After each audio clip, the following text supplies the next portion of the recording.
The other day I watched a video on the Inspired channel. It is super windy today in Wellington, living up to its name, windy Wellington. I watched a video on the Inspired channel the other day with David Icke and Gene Nolan talking about a number of subjects, especially his latest book, David Icke's latest book, The Dream.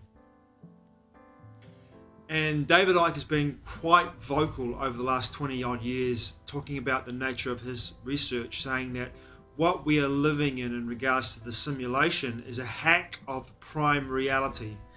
And the prime reality looks very different to the hack, but it's very close to the hack at the same time, if that makes sense. It's like you're sitting, if you have two energy, well, you have a radio station, or radio, I should say, a radio station, with radio stations, many stations all playing at the same time. Our radio is tuned to a dial that is the hack of the primary reality. So it's tuned, our radio station in regards to the frequency band is tuned to 100.1 FM, but the prime reality, the reality of this level of not even the simulation of source energies, creation. And this also feeds into the mystery school work. If you look deeply into the mystery school work of Gigi Young, Rudolf Steiner, just to name two, who talk about this. The nature of the fact that next on that radio there's a station where prime reality is, and that could be 98.1. But we are tuned to, due to the nature of the frequency, which is brought into modulation and into our reality through the use of language, use of media, use of technology that keeps us held in this frequency of 101, for example, 101.FM, right? So we are tuned to the hack and the frequency, and we're trapped in the hack in a way that keeps us in a place of a harvest on some level, where we generate the energy that keeps the hack playing itself, and it keeps feeding into the hack, like it would be like putting water into the walls of the hack itself through our energetic vibrations, our energetic projections into the hack, where we are attuned through the use of media, talking heads, through events, experiences, indoctrinated through schools, every single food, diet, medicine, every single modality in regards to the actual experience of being in this reality is actually attuned, so it keeps consciousness in avatars in the hack and not attuned to prime reality. And I've heard this for many years, and I've listened to David Icke say the way to access prime reality is from the heart vortex, the heart chakra, the heart vortex, and tuning from the heart vortex into prime reality, and therefore shifting one's consciousness from the hack into the prime reality, and then anchoring in that energy, changing the energy here by bringing the prime reality into the hack, and then bringing the hack down on a vibrational level. So you're experiencing prime reality here, and then the hack begins to dissolve around you. And I'm saying this myself, when the hack begins to dissolve around you. And my perception is this. The last few weeks I've been attuning my heart space, my heart vortex, to the prime reality, just to experience, in regards to an experiment, how that plays out in my life. How does that play out in my life experience when I tune my heart vortex to the prime reality and not the hack? So even though I'm in this world, I'm not of it, literally, right? And this is where the maxim comes from, I believe, in my perception anyway. This is the maxim, being in the world but not of it. So I'm attuning my vibrational matrix, my vibrational resonance to prime reality through my heart vortex, and I'm allowing in this experiment to see what my life experience looks like by doing this. If there's a huge shift or change, or if it's very subtle in regards to what I'm experiencing in my day-to-day interactions with people, society, and life in general, right? My health, especially my health. I've been having health issues in 2023 since April, and I feel as though when I saw someone last week, an osteopath last week, it told me that my body energetically felt like it was just on the right hand, on my left hand side, sorry. It was more to my left. My energetic bodies were more to my left of my body, my avatar per se, and they were all aligned. So if you look at my body, me, if I was standing up, if I'm sitting on this couch right now, my body, my energetic bodies were just to the left of me rather than being fully aligned with me. And I felt like I wasn't quite aligned in some way. It was like I'd been knocked out of my position energetically with alignment. And I've been feeling that way for quite a long time, for most of the year actually. Feeling as if I've been out of whack, so to speak, energetically with my subtle bodies. And as I bring those subtle bodies back into alignment with my heart vortex, and I attune to the prime reality, I'm looking at my life experience and wondering what it's going to look like. And to be honest, in my last couple of weeks I've been doing this, I've had a very different experience. I've had a great degree of harmony, of alignment, of peace, of everything working out better than I ever could have imagined. And it's very subtle. The changes are very subtle, but also in the same experience, I'm having bodily changes as well, bodily issues that I never had before, like my lower back, my sciatic lumbar region of my back, my lower back. In the mornings when I wake up, in the mornings in bed, when I wake up, it's always really rigid and stiff, and I've never had that before. It's quite an unusual experience to have this all of a sudden when I started doing this process of attuning to my heart vortex into prime reality. I've been waking up in the morning with my lower back, my sciatic lumbar region extremely stiff and sore. And as I move through the morning, it gets more looser and I'll be able to move more, and then the tightness begins to leave. It's a very strange experience, and I've got no idea why this is happening. But I am still attuning myself to that energy from my heart vortex. And I feel as though this is a move that if people did, and it wouldn't take many, I feel as though, in regards to affecting the quantum field, if people began to do this, if a few people around the world began to join me in this experiment of attuning their heart vortex to prime reality, and this comes into a place where I will get more into the idea of the eighth sphere as well, the mystery schools and Rudolf Steiner's perceptions and musings on the eighth sphere. But if enough people on the planet began to tune themselves to their heart vortexes to prime reality, what would happen? This is a question. What would happen if we did that?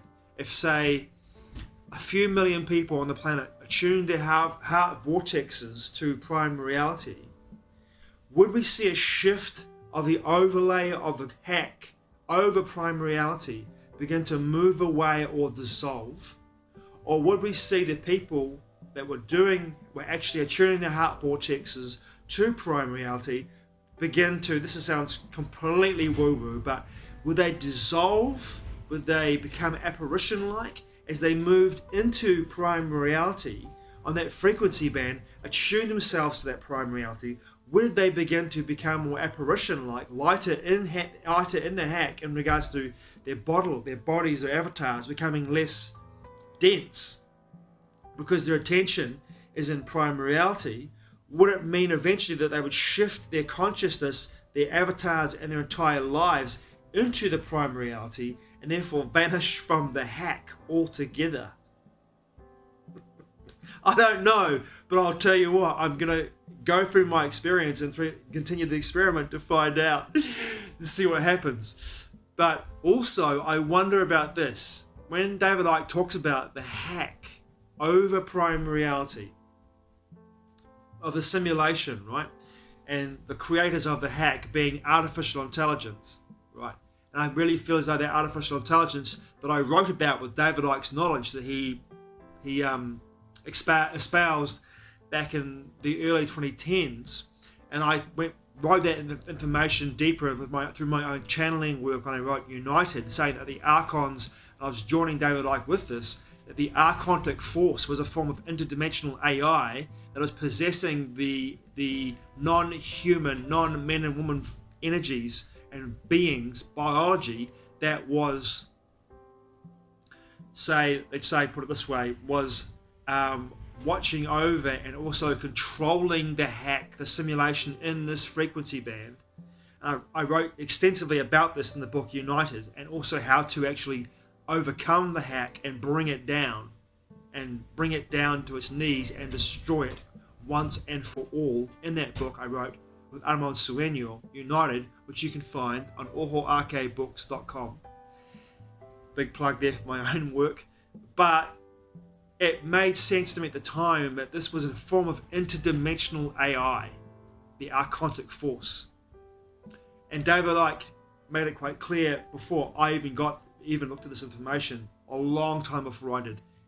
I heard him say back in the early 2010s that he believed that the archons were a form of artificial intelligence.